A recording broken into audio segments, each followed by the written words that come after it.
Alors j'aimerais qu'on essaie ensemble aujourd'hui, mes amis, de comprendre avec l'aide d'Hachem ce que nos sages nous enseignent quand ils nous disent que le deuxième Beth Amikdash a été détruit à cause de la haine gratuite. C'est quoi la haine gratuite, mes amis? Sinat Rinam, qu'est-ce que ça veut dire? Alors nous on a envie de dire tout de suite, la haine gratuite, c'est quand le gars il m'a rien fait, mais je le déteste. Moi les Marocains, je peux pas me les voir. Maintenant personne ne lui a jamais rien fait, mais les Marocains, il peut pas se les voir. Il les déteste. Mes amis, il faut comprendre quelque chose, une bonne fois pour toutes. Ça, c'est pas de la Sinat Rinam. C'est pas ça la haine gratuite, mes amis. Le Gaon de Vilna, il nous dit, c'est pas ça la haine gratuite.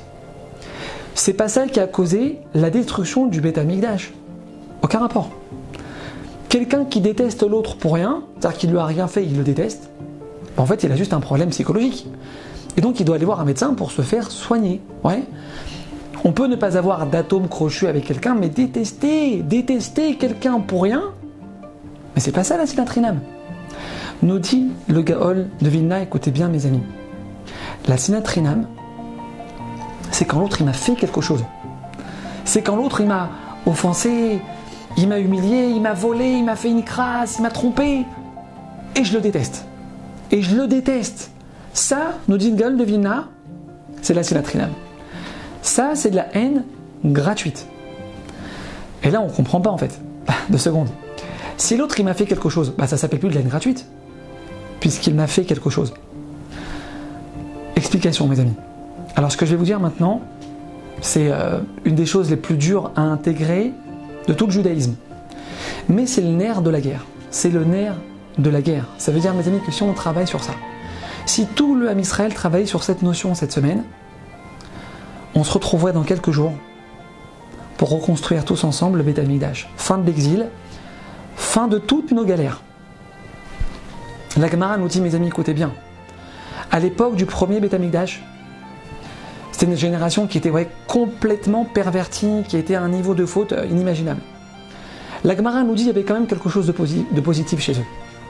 Nos sages nous disent, écoutez bien, ils avaient bitachon b'Hashem. C'est-à-dire que malgré leur niveau de faute énorme, ils arrivaient à réaliser quand même que quand le patron il décide d'enlever sans aucune raison 300 € sur la paye, ça vient d'Hachem. C'est-à-dire que le patron, c'est juste un exécuteur, c'est lui qui vient juste exécuter la volonté d'Hachem. Et donc, pas de la shonara derrière. T'as vu ce rat d'égout, il gagne 50 000 € par mois, il roule en Aston Martin, il vient de s'acheter une maison sur la côte, il m'enlève 300 € sur ma paye. Ça, mes amis, au premier Beth Amikdash, il n'y avait pas. Premier Beth Amikdash, la Gemara nous dit, tous, ils arrivaient à ressentir que tout ce qui leur arrivait dans leur vie, ça provenait d'Hachem. Pour leur bien, ils avaient bitachon b'Hashem, nous dit la Gemara. Deuxième Beth Amikdash. Ça, ils l'ont perdu. Ils l'ont perdu, c'est-à-dire qu'ils faisaient toutes les mitzvot, 3 prières par jour, ils étudiaient la Torah toute la journée, les femmes elles étaient top tignout, niveau de Torah extraordinaire. Mais nous dit la Gemara, bitachon b'Hashem, au deuxième Beth Amikdash, aux oubliettes. Arriver à voir Hachem derrière la belle-mère qui a humilié sa belle-fille à table devant tout le monde, et que Hachem il envoie cette humiliation à cette personne pour la sauver d'un accident de voiture ou pour la sauver d'une maladie très grave. Ça, au deuxième temple, il n'arrivait plus à le faire. C'est-à-dire que la personne qui est en face de toi, qui t'a fait ce qu'elle t'a fait, mes amis, écoutez bien, c'est juste un pantin entre les mains d'Hachem. C'est Hachem qui t'a envoyé ce commercial qui va te traîner au prud'homme, qui va te pourrir ta vie, avocat, procès, tribunaux, ulcère à l'estomac. Hachem, il est en train de te sauver d'une catastrophe avec ça. Mes amis, il faut comprendre quelque chose. Hachem, pour sauver son enfant des accusateurs dans le ciel qu'il a créé par ses fautes, comment il fait Hachem? C'est en lui mettant sur sa route des gens qui vont lui faire du mal. Je suis en train de te sauver, avec ce que ta fille elle vient de te dire maintenant devant les invités, devant tout le monde. Je suis en train de te sauver. Ton beau-frère il balance au fisc. Ta sœur elle a pris 50 000 € sur l'héritage qui ne lui revient pas, elle a raflé tous les bijoux de famille. Et toi t'es là, tu bouillonnes de nerfs. Mais tu sais pas, Baba, quel décret il y avait sur toi que j'ai déchiré avec ça. Je t'ai envoyé ta sœur te faire ça pour te sauver. Mes amis, quelqu'un qui vit avec cette émouna, Ben, il appelle sa sœur 2 semaines après, il invite à la bar mitzvah de son fils. Mais c'est pas toi qui m'as pris les 50 000 €, c'est Hachem qui me les a pris. C'est Hachem qui me les a pris. Ein adam nogia bema shemochan lechavero. Afilou kimlo nima. Nos sages nous enseignent dans le Talmud, mes amis, ils posent une base essentielle dans la vie d'un juif. Personne ne peut me prendre 1 centime de ma poche si c'est pas toi, Hachem, qui l'as envoyé. Et pour mon bien, nous dit le Gaon de Vilna, mes amis, au 2e Beth Amikdash, ça il avait perdu.